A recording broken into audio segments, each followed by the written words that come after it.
Alright guys, so 170 just happened, and it was a pretty gas card in my opinion. The whole thing was a very good event. We're about to break it down from the prelims all the way to the main event. So right away, the first fight that we had in the card was Freddie Haggerty and Jhordan Estupiñan. So the battle of the little brothers. I think Jordan's the older actually. But regardless, this was actually a pretty good fight, as Freddie had a much bigger record than Jhordan. I think Freddie had like almost 30 fights. Jhordan was only on his 8th fight in this event. And it was a pretty good bout, as in the first round, Freddie was really, I wouldn't say dominating, but he's definitely outstriking Freddie, as they're both aggressive fighters. But Jhordan Estupiñan, the Estupiñan brothers, just absolutely are genetic freaks. They're great athletes. They're super explosive, and they also have that awkward boxing. Their biggest flaw is their defense. But even though this is the first time we saw Jhordan, at least under one championship, he looked pretty decent, man. I thought he looked pretty good. He didn't get tagged too much, and I thought he won the first round, despite it being a closer round. Both of them do that same technique from the southpaw stance, that 2-5, that 2 into that lead uppercut, and to the body they throw it usually. It's a little bit of an awkward punch, but it actually does tend to work. And again, even first round, but the second round is the one where he saw, again, Jhordan Estupiñan dropped Freddie Haggerty twice, and he dropped Freddie with that the first time I believe, with that weird little high kick into that southpaw cross, kind of like Tony Ferguson used to do it a lot back in the day. He would do that front kick and immediately punch on the return. So a very interesting little technique, but he caught Freddie Haggerty and dropped him nice and well that first time, and then immediately on the reset, he was able to drop him again. So absolutely, he already won the fight right then and there. The only way Freddie was going to win is by just sleeping Jhordan Estupiñan. And Jhordan fought a smart fight. Once the third round came around, Freddie really tried to put it on Jhordan, but Jhordan again fought well. He didn't, although he gassed out and he was kind of using flashy techniques to try to escape Freddie near the end, he was able to survive the whole thing, doing the karate, taekwondo, double jumping kicks. But Freddie did good, man. He's still a young guy. He's like 21, 22. Jhordan's like 23. Both very young fighters. A very good showing. However, the only issue I had is that I don't know how I tend to feel about homegrown talent. I know these guys aren't 0-0, and this is their debut. For Jhordan, I thought it was, because I couldn't find any background on him. However, apparently this is his 7th professional fight, which I was surprised to find. I thought he was 0-0, but whatever. Shows what I know, I guess. But yeah, I don't like homegrown talent, because then you'll get a Bellator Aaron Pico situation, for those who know MMA, where they kind of try to go homegrown, and it kind of seemed like one of those borderline AstroTurf records, which isn't true. Aaron Pico's a great fighter, but it's one of those things where, like, in the public eye, and in my eyes especially, watching him come up, it was like, this guy's protected, and you hate seeing that, because it gives it a weird faux authenticity where it just seems fake, and you don't want that. But other than that, though, it was an awesome fight. Absolutely good showing. Freddie Haggerty will be back. He's a good fighter, very much like his brother. I think he's not as explosive, not as athletic, but he knows how to finish fights. He's a good finisher, and he has that similar quality to his brother, where he is a come-forward guy, okay-ish defense. Jhordan Estupiñan's actually the same way. He's similar to his brother, where, again, very explosive, very come-forward, very all-action, but, again, very flawed defense. The only difference is that in the previous fights, Johan Estupiñan was getting dropped a lot, especially in Sean Climaco and their barn burner. But they kind of fixed those flaws, it seems, especially in the fight coming up. But on to the next fight. Alright, the second fight on the card was the catchweight bout between Suriyanlek and Thant Zin, coming off of his loss against Takeru. And this was also, again, a really good fight.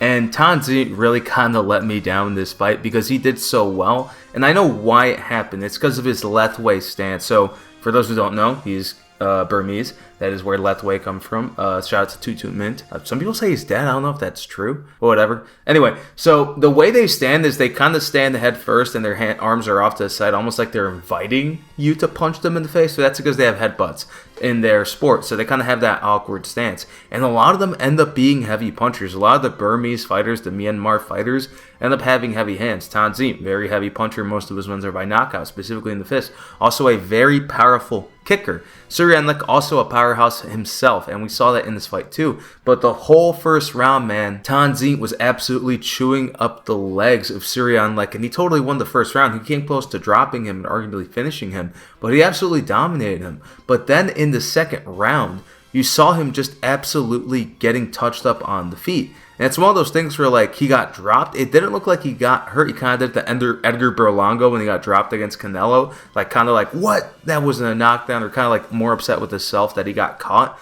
But it's one of those things where, like, the big flaw with the Burmese fighters is that They're absolutely very heavy-handed, and they know how to use them, kind of. However, because a lot of them are naturally heavy-handed and more powerful than the average Thai, it seems, or at least even against each other, they kind of rely on that power and they don't punch as well as they should. If they had crisp boxing, they would be sleeping a lot of people, man. If Thant Zin, had just pivoted his legs against Takeru as opposed to that weird southpaw, walking hook, well, for all we know, he would have slept Takeru in one punch. That's how hard he hits. He's a hard hitter, man. And the kicks that he threw were also insane. So it's one of those things where, if these Burmese fighters knew how to box a little better, a lot of them can kick. Thant Zin is a great kicker, and we saw it. Those low kicks were insane because Suriyanlek would check them, and Thant Zin would still, fire them, and he would still hurt his calf. He was doing good calf kicks. He took a lesson from Team Baselius, clearly. But it's one of those things where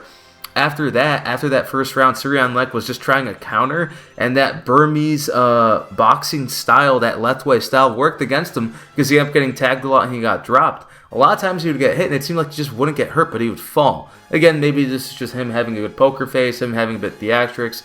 You never know. You don't know if these fighters are hurt, and the rules are the rules. 3 knockdowns in the round, it's over. So Thant Zin, even if he hadn't been TKO'd in the second round, which he did, he got dropped 3 times, he probably would have had to knock out Suriyanlek, which he could have. But again, it's one of those things where you can see the flaws in the style, and if they were just addressed, they would be way, way, way better off. But other than that, though, it's a great win by Suriyanlek. Suriyanlek dropped him 3 times, found the button every time, and was doing really, really well. He showed his boxing chops despite him not being a great boxer. He showed his power too. But Thant Zin, I think he needs to start training in Thailand or start training in Japan. He's got to abandon that Lethwei style, because the reason why he's doing Muay Thai is because 1, money, and 2, more glory. It's better for the sport of Lethwei if these Lethwei fighters can go in and learn Muay Thai techniques and bring them back. That's how they'll develop their country. But other than that, though, still a good showing from Thant Zin despite him losing. Great showing from Suriyanlek. A very, very good technical fight, despite how ugly it got sometimes. But still a great fight. Excellent win for Suriyanlek. On to the next bout. Next up, a win for Team Baselius. My boy Masaaki Noiri against Shakir Al-Tekreeti at a veteran training camp at Pattaya. A really good gym. No shade towards them. Awesome, awesome gym. Or AKA Team Medizatu. Great fighter. But anyway, so Masaaki Noiri needed this win, man. He needed this win because a lot of people were saying K1 got fraud check. K1 is fraudulent. And especially with Chatri going scorched earth on K1 with the comments he made last year, I think, where he called him a B class or a sub-level kickboxing promotion. Pretty unhinged, pretty funny. I like unhinged Chatri, but also I don't, because it's a lot like Dana White, and I'm not a fan of Dana White. It always sucks. But anyway, when it comes to this, he showed off the new Team Baselius special. That high guard, good defense, not just rogging out, going crazy, trying to get knockout punches, because not everyone are heavy-handed. They did a good match. Masaaki Noiri fought well. He fought the game plan well, which is what a lot of the team is having over that Baselius. A lot of them are big on the calf kicking game in kickboxing, which appeared, I know, more so in MMA, and it's actually harder to pull off in kickboxing.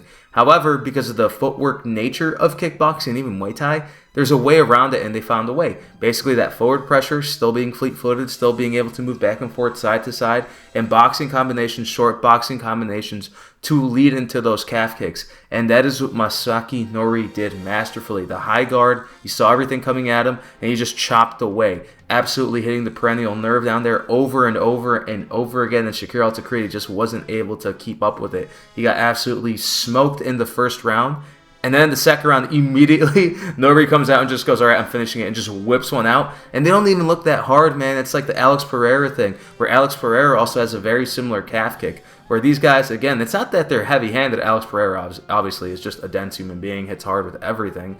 But these Japanese guys, although they're athletic, you can't expect them to have the same athletic gifts. Takeru obviously has his own gifts. He's a super athlete, great puncher, good learner, good student of the game. But not all of the champions are like that. Out of those 5K1 champions at Team Baselius, they're not going to have the same gifts. So when it comes to this, you see how it works, and you see how they time it and how they get the person off center and they just hit it perfectly. It really is a footwork game and a masking game, and Noiri did it well, and that's how he absolutely shut down Shakir Al-Tekreeti. And this is awesome because he's now 1-2 in one championship.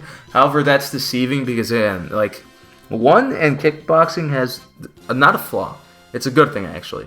They'll bring a guy in from another promotion, and they'll just give him the hardest match possible. And I think it's kind of like that UFC technique that they used to do, not so much. Depends on who it is, right? Where, like, they'll bring a guy in like Eddie Alvarez, and it's like, who you get to fight? Donald Cerrone. And he loses, and they're like, oh, Bellator, bum shit. They're absolute clowns. They all suck. Look at Eddie Alvarez. He lost to Donald. But then he goes on to win the UFC belt. So it's one of those things where it's like, you look at the numbers, but they don't tell the whole story. You have to contextualize it. Because Noiri lost to Sidichai, and then he lost to, the Chinese guy. How could I forget his name? The point is, he lost to 2 former world champions, and Sidichai is one of his, although he's like a past generation guy, he's a former Glory kickboxing champion. This guy's fought everyone, and people forget just how good Sidichai was and still is. And they'll see him lose to him and be like, actually, this guy's a bum. Masaaki, Noiri, Team Marcelis, K1, they all actually suck. So it's one of those things where, like, there's a bit of a lesson here where, like, once he gets a fighter that's still good in Shakir Al-Tekreeti, very good kickboxer overall, not at that one championship world title level, but he's a top 10 contender. Could probably be an ISCO world champion, possibly top 5 in Glory, possibly top 5 in K1. Clearly, this guy's world level, but this is the right fight you want to give a guy, because when you're a promoter, I know you want to say, like, haha, my guy's the best. Look, this guy lost to this guy, and he's not even the champion. No, you want to build them up. I think they have that crab in the bucket mindset, and they have to really get rid of it. But other than that, though, great win for Masaaki Noiri. Team Vasilius is up in one championship. No fraud checking here, because they're not frauds. They're champions. K1's goated. Team Vasilius is goated. Takeru is goated. And Masaaki Noiri is goated. On to the next fight. Alright, the 4th match on the card, and of course it's a match because it's a grappling match, not a fight, and that is not a dig at the grapplers. The name of my channel is Muay Thai Fanboy, so it's not the expertise here. I do martial arts and all that, do BJJ wrestle, and I do know a lot, and I've been watching a lot of BJJ competitions, like watching the UFC Fight Passes Invitationals, the great CGI, all those things. They're fun watches. Sport Jiu-Jitsu and those types of professional Jiu-Jitsu can be fun to watch if the rule set's correct. I think one championship has the right idea. Pretty flawed at the start, getting better now, but anyway, it doesn't even matter. Because Marcelo Garcia, one of my BJJ coach's favorite instructional guys, one of the best guys when it comes to guillotines, head arm chokes, top positional control in Brazilian Jiu-Jitsu, and also just a much bigger guy than Masakazu Imanari, MMA legend. Has been around forever. He's like damn near 50. They're both old, right? But when it comes to these matches, I thought it was going to be interesting because I knew it was going to happen. I'm like, dude, Marcelo's been doing this way longer. He's not an MMA fighter, and they're doing a submission grappling match. It always goes to the guy who's been doing submission grappling much, much, much longer. So, obviously, Marcelo beat Imanari. So, but the way it happened is kind of what I thought it would. However, I didn't expect it to be as one-sided. Although, in retrospect, in hindsight, it makes more sense. Much bigger guy. So, Imanari, as we know, excellent grappler, but he's the type of guy who likes to attack the legs.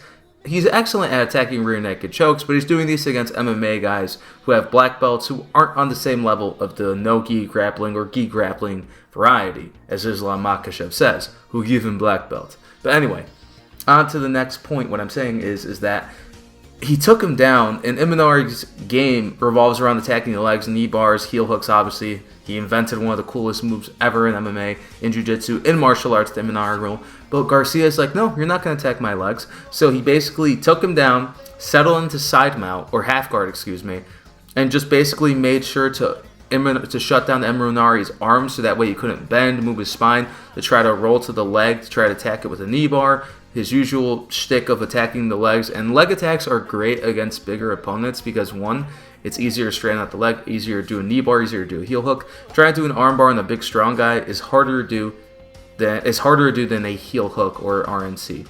So that's kind of why Imanari is pretty good at beating these bigger guys. But he wasn't just beating a bigger guy, he's beating Marcelo Garcia, one of the best instructors and one of the best in the game, one of the best to do it, at least of his generation. So basically Marcelo laid on him for a bit, really cooked them, and then escaped the half guard into the mount. Well, not into the mount, I believe. He set up the north-south choke, kind of really threatened him with the head and arm, the arm triangle, and then really got him with the north-south choke. And there was nothing Imanari could do. Too big, too strong.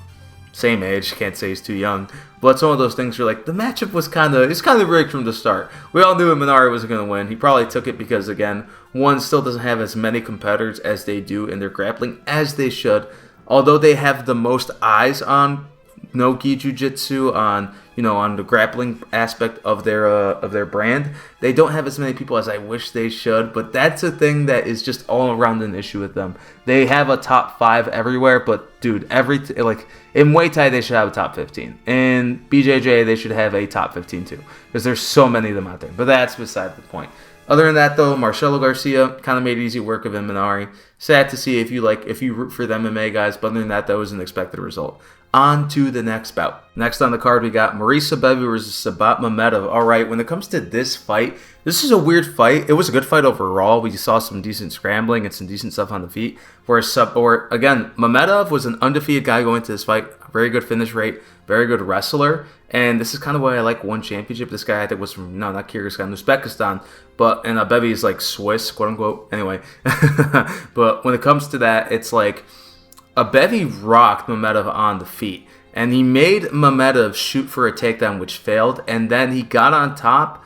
He got in top position. And then Mamedov just tapped the strikes. It wasn't a long bout. And this was all in the first round. But again, it's one of those things where he rocked him with, I believe, a nice 2. Really stumbled on the feet. Had him shoot for takedowns. And I think what got him is that the rule set in one championship is the best in MMA simply because of the grounded knee rules. And obviously I like the hydration testing. Although, again, it's a bit scrupulous. People question that. But the idea of it is great. And as it gets more refined throughout time, I think it'll get better, especially at stopping people from weight bullying. Well, except Nico Carrillo, I guess. But anyway, we'll get to him. But when it comes to that, though, that's quite literally what happened. So he rocks Mamedov. He shoots a panic takedown. Abévi stuffs it and gets on top and starts kneeing him in the head. And then he passes guard, and Mamedov just gives up. I think he was gassed and hurt, and he said, all right, cool, I don't want to take any more damage.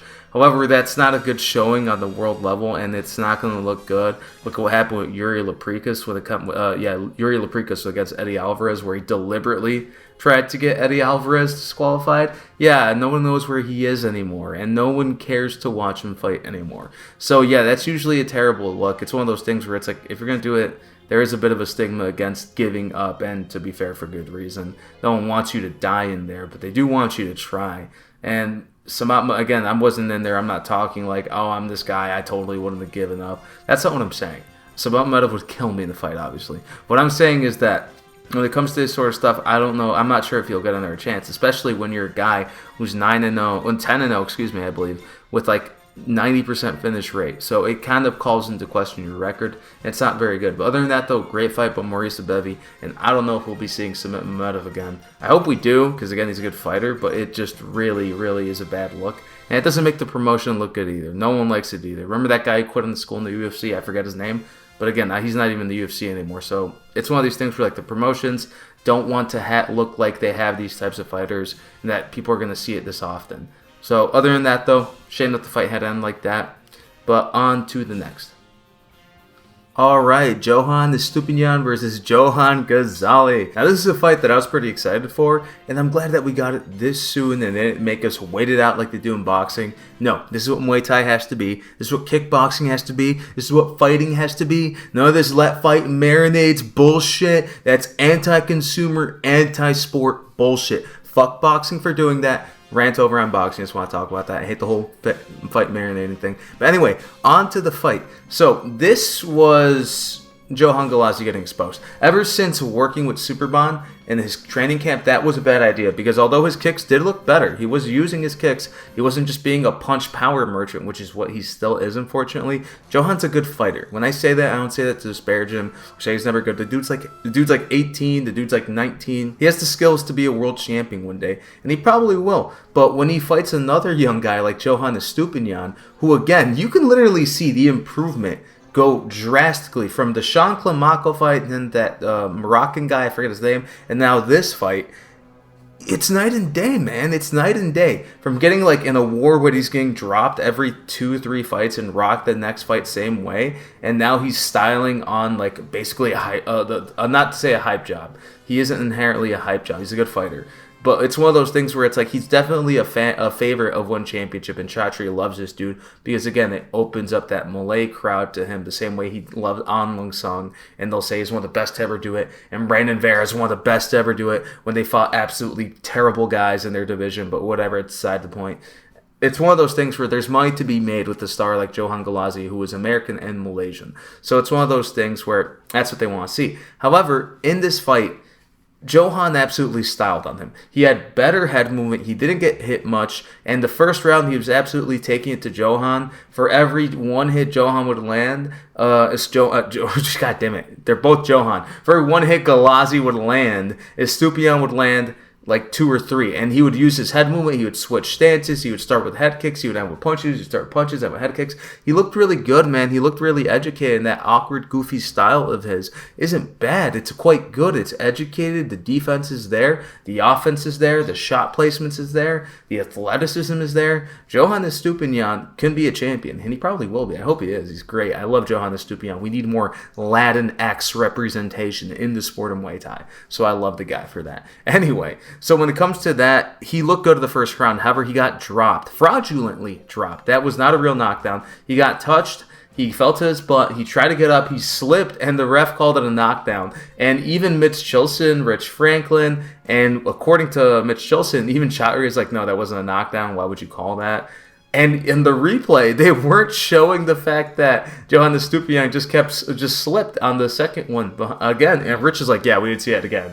Whatever. But it didn't matter because in the second round, the same thing happened. Jhordan Estupiñan, I was out striking Johan Ghazali, and he caught him similarly to the way his brother Jordan did against Freddie. He did that high kick, stomped on his foot, stiff jab, caught Johan kicking, drops him cleanly, and that's a real knockdown, and that's not me hating on Johan. I like Johan. But you see these things, and you kind of see the bias there a bit. But anyway, he evened it up. It's an even fight now. It's a pretty good fight so far. And in the third round, Jhordan Estupiñan does the same thing, and he cuts up Johan Ghazali. Cuts him up nice and good and just outstrikes him. And when Johan Ghazali is losing, he has this bad habit, and he did this against that Nguyen Dak guy, the other guy who beat him, that older Muay Thai fighter out of Vietnam.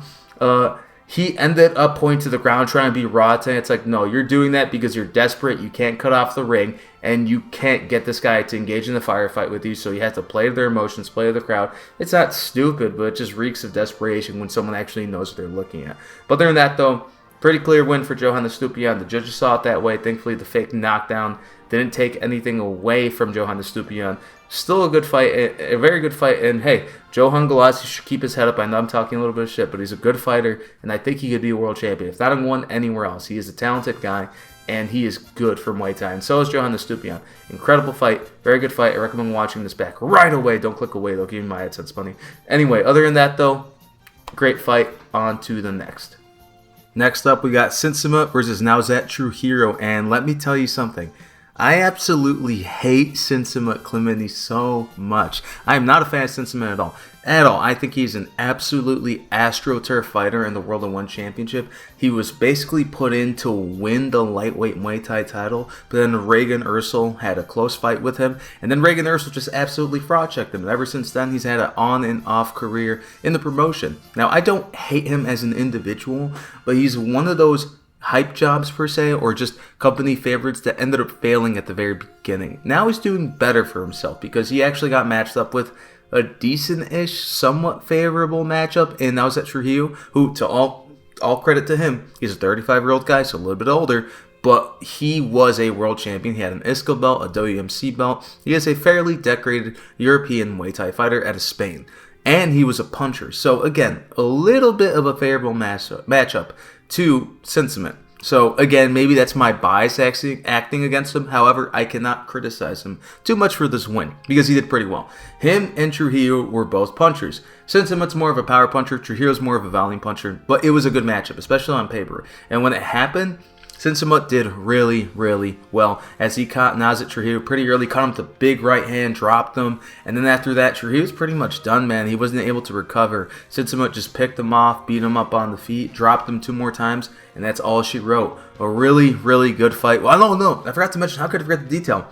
In the final knockdown, Sinsamut showed some improvement because Sinsamut is largely a Muay Mat boxer. He doesn't really kick that much. He's not too competent of a kicker. Doesn't really need. However, he added the elbow wrinkle to his game, and he finished off Trujillo with that right elbow. A beautiful right elbow. Really caught him well, got in close, threw that elbow, put him down, finished the fight. It was a really, really good performance by Sinsamut. I know I have my qualms with him that you just heard in that first minute rant about him. But as a fighter, I can't really say much negative about him because he is a fairly exciting fighter. But when he does fight those guys that are very way fameux, real good kickers, or just overall have good defense, he tends to get shut down. They have to give him careful matchmaking or else he usually loses. His biggest claim to fame is having a close fight to Reagan Ursel. That is a Colby Covington legacy. You do not want that in any combat sport. Yeah, I gave him a good fight. Like, no one cares. The only people who care are the bar that you're drinking at or whatever. You'll just say, yeah, I was a Muay Thai fighter or world champion. No. But again, I'm not saying this like I can do this. I could totally be a Sinsamut. No, Sinsamut would kill me with the jab. So for anyone goes with the, well, you don't do it. You can't do what he does. Yeah, of course I can. That's why I'm here talking on YouTube and not in one championship competing for world titles. Duh. Neither can you, but whatever. I'm not trying to trash people listening to me.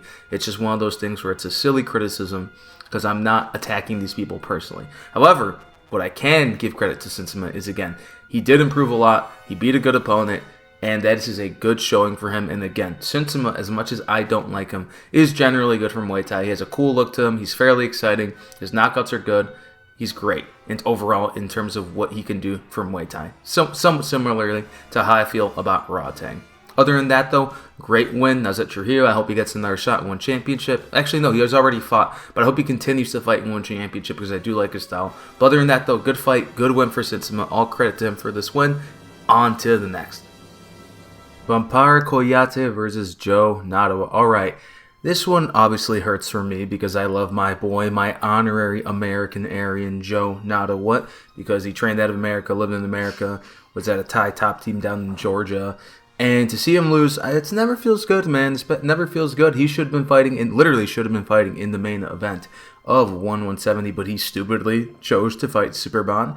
And now he fought Bampara Kouyate, who is very good. And although it's a very good fight, and it was a very good fight on paper, Bampara Kouyate, man, looked very, very, very, very good, man. After that loss to... he lost to Shakir Al-Tekreeti in his debut. Then he beat Luke Lisi in that dog fight. So in his third fight in one championship, he gets Joe Nattawut. And Bampara Kouyate was also a former world champion. I forget which title he held. I think it was a WMC title. But regardless, he fought the perfect fight for Joe Nattawut. So it seemed to be even, but you saw that Bampara Kouyate was using the footwork, and it was that footwork and catching Joe's legs on the middle kicks that really led to him dropping Joe twice. It was the straight punches, it was the footwork, it was the footwork. And Joe, although he's a Muay Mat, he does have good kicks, but Bampara Kouyate know that Joe doesn't really like to use his elbows. He likes to box, he likes to kick, he likes to kickbox, because he does have a lot of success in kickboxing. So he timed it well. Whenever Joe Nattawut would come in, he would just catch him, and he would time him, and he dropped him. And he never really hurt him. He would catch him and stun him, drop him, and it was one of those things where, like, after the first knockdown, he pretty much figured out Joe's timing and style, and because of that, he was able to drop him 3 times in one round and really make Joe almost not look easy, but he figured him out. He downloaded him. The first minute, he was figuring it out. Joe was trying to catch him with the big shots. But Bampara Kouyate really showed, because again, he's really got a lot of good qualities, but I'll get into it in a second. And once he figured out the timing and really figured out Joe's range, that's when he was able to finish the fight, and finish the fight well he did. Bampara Kouyate has a big future in one championship. And the fact that he beat the number 2 ranked guy, as a guy who's 1-1 the promotion, although one does like to sign high-level guys and push them as quickly as they can, which is generally a good thing. It gives credit to the outside promotions and the outside organizations of Muay Thai. I mean, like, when Rodtang fought, I believe, not Medizat 2. no, Fadi Khaled, that was the WC World Champion, and he fought Rodtang, like, in his third fight. That's generally a good thing. The best fight the best, and that's what one's doing. So if Bampara Kouyate can get Tawanchai, and we'll talk about his fight, that would be a good match. That would be a good match because Tawanchai looked good tonight, and Bampara Kouyate looked very good tonight. They both made their opponents look not bad, but they absolutely swept their opponents. So Bampara Kouyate, a lot of things to like about him. Skilled, has got that dog in him, willing to dog fight, willing to throw down, can be technical and throw down, and that's a quality you cannot hate on. Bampara Kouyate put down my GOAT, and I gotta give him credit. Good showing. On to the next fight. And we got the second Thailand versus Burma clash, with Soe Lin Oo versus Saeksan. This is a very good fight, man. Very close fight. Both fighters did a lot, but I think it really shows the weaknesses of Lethwei. A lot of Burmese fighters who transitioned to Muay Thai, such as Soe Lin Oo. When Soe Lin Oo was coming in one championship, he was ethering everyone. Absolutely everyone. Running through them. Like Fabio Rice sleeps him with like a jab or something like that. Absolutely insane power that Soe Lin Oo has. And Saeksan has some power, and he's also got a decent chin. He went toe-to-toe with Ratang, beat Liam Harrison. He's a good fighter. He's a former world champion that held a Lumpini Stadium belt. I think 2 Lumpini Stadium belts, I forget. But don't quote me on that. So this fight, the tail of it, they met each other in the ring. They threw down. It was a good, ugly fight. They both rocked each other in round 1 and 2, so it was down to round 3. And Saeksan really outworked Soe Lin Oo. But where Soe Lin Oo failed, where Saeksan succeeded, was that Saeksan was truly doing Muay Thai. Soe Lin Oo was Burmese boxing and boxing truly. And that's what I said before with Thant Zin. If Soe Lin Oo, who again is unbelievably powerful, Thant Zin, unbelievably powerful. Again, they can drop you with a good, nice punch. And Soe Lin Oo, although he would catch Saeksan, Saeksan would kind of like roll with the punches really well. Yeah, he hurt Saeksan a little bit there, but also Saeksan hurt him with a nice elbow. So it was, again, even match, but what was going on is Soe Lin Oo was fighting with 2 limbs. Saeksan was fighting with everything. He would knee Soe Lin Oo, elbow Soe Lin Oo, punch, kick him, and Soe Lin Oo would more so just try to box. And he would even like dirty box. He would like do the bulldog and kind of punch his head. And that just isn't enough.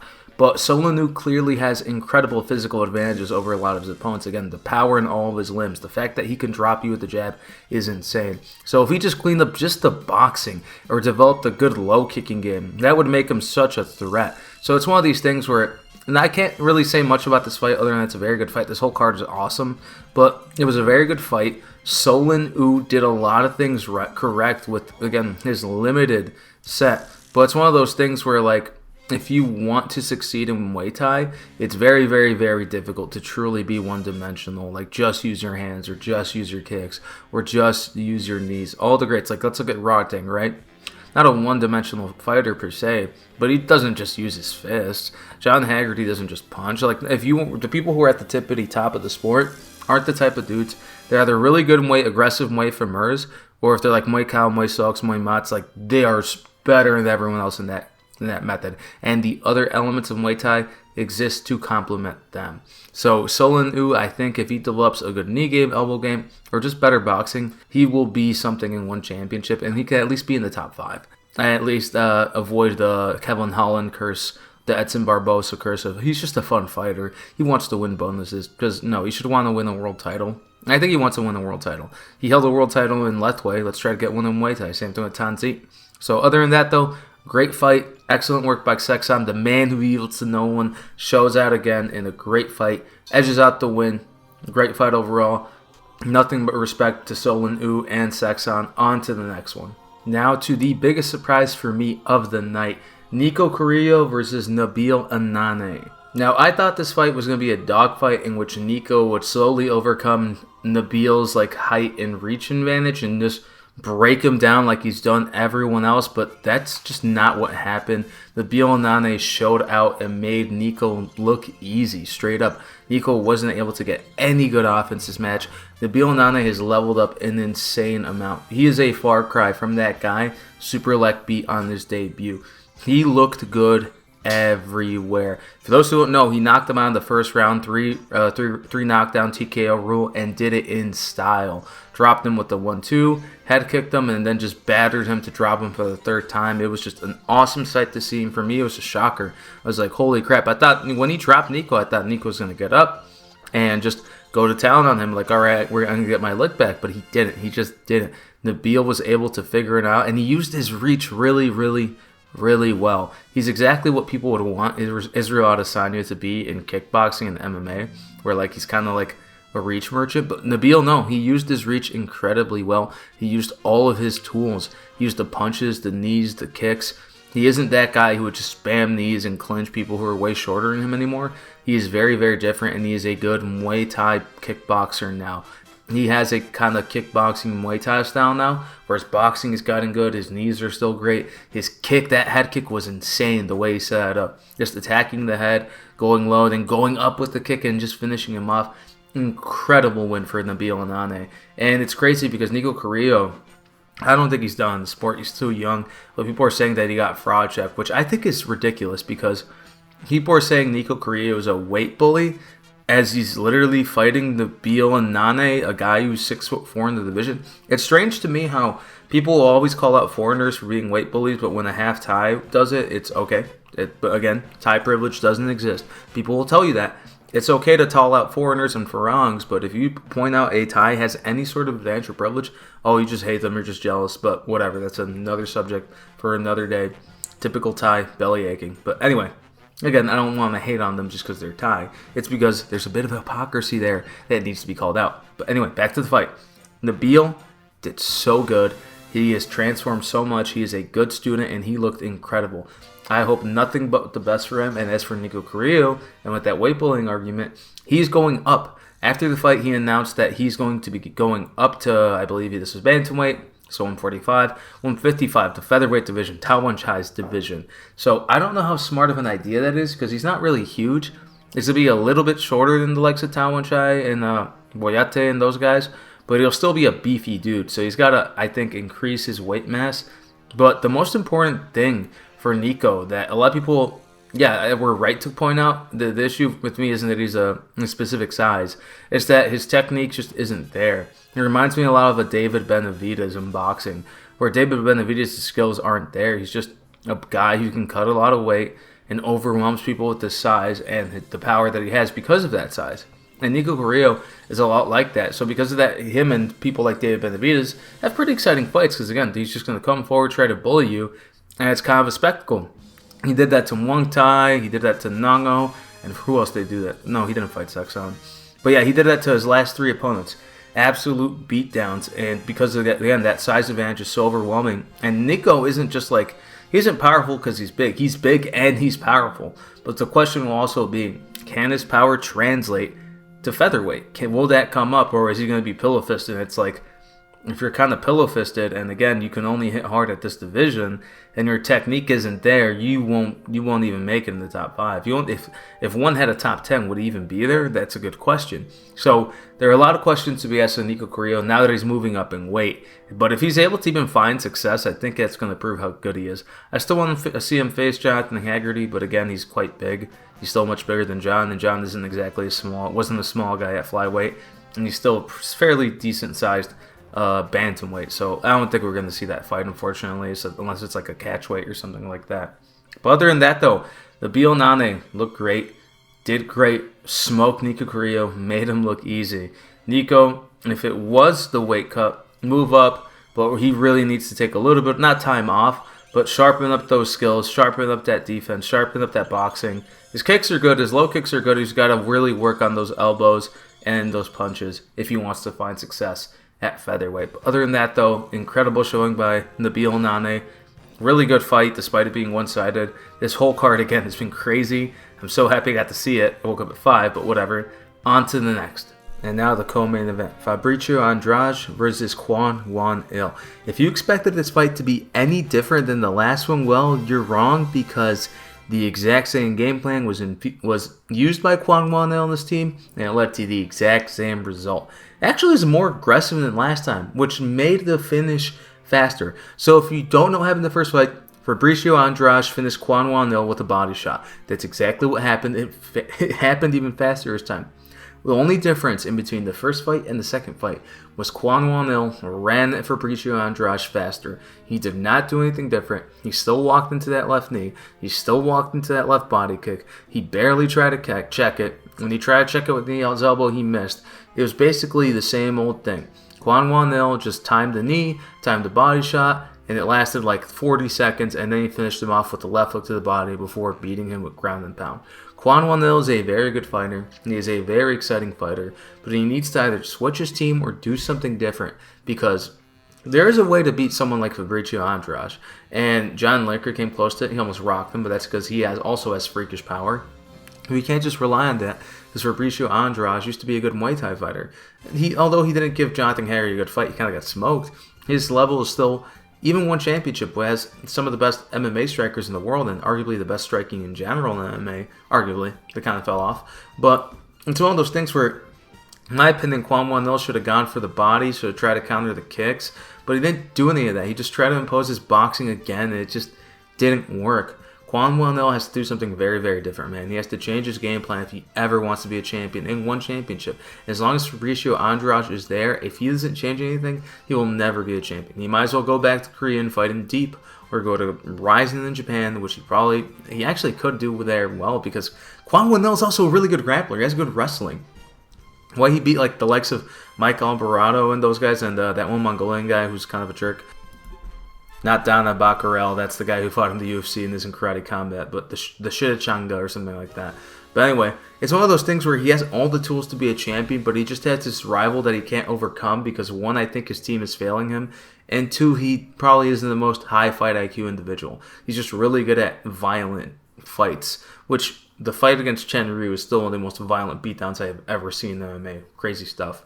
But other than that, though, something needs to be done. Other than that, great win for Fabrício Andrade. I hope one championship keeps him active. They need to get more people in MMA. They need to get more people in their bantamweight division, because Fabrício Andrade is arguably the best body striker in all of MMA. There's no one that can think of that does it better than him. He is so damn good at attacking that body well, at counter wrestling, at getting back up on the feet. He is a joy to watch if you like body work. And he isn't a puncher exactly, but those kicks and those knees, he always knows how to beat people. He knows how to do it against southpaws. He knows how to do it against orthodox.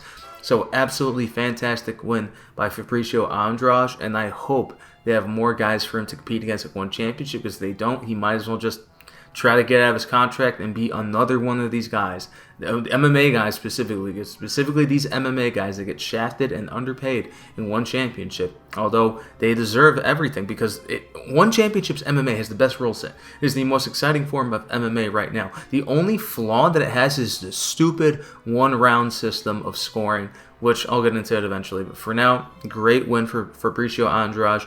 I hope he gets good opponents. I hope he stays in one, because one needs a healthy MMA system for them to stay as relevant as they can everywhere in martial arts. Other than that, awesome win for Fabrício Andrade. Sucks for Kwon Won-il. On to the next. And for the final fight of the card, Tawanchai versus Super Bond 2. I was really taken away by this fight. I didn't expect it to end the way that it did, but it did. And man, Tawanchai leveled up. A lot of people leveled up this card, man, and he was the best looking one. Maybe second best. I think Nabil might look a little better, but it's one of those things where a lot of the champions all ran through their challengers, which is crazy. All three of them just smoked their challengers. Or, well, I keep thinking like Nabil's the champion. He is the champion now, but I'm gonna keep it like that.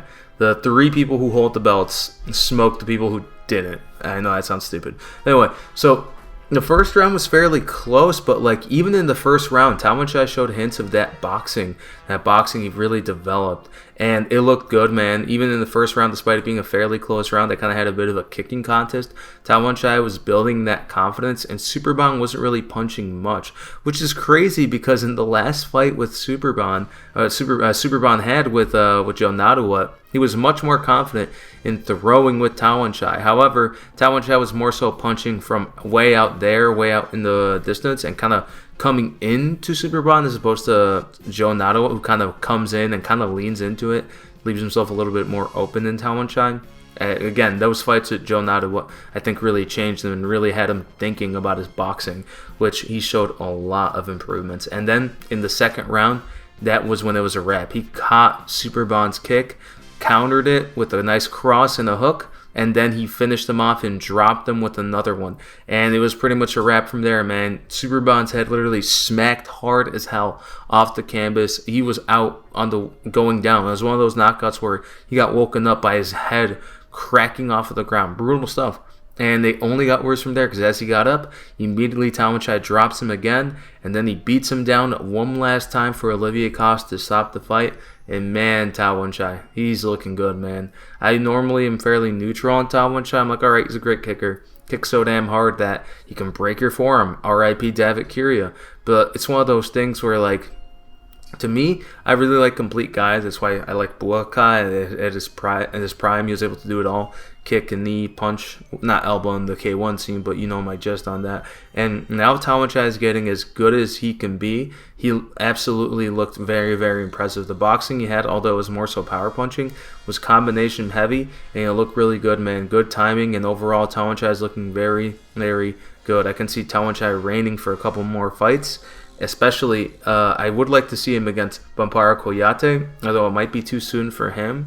But there's no obvious person for him to fight other than Bampara Kouyate.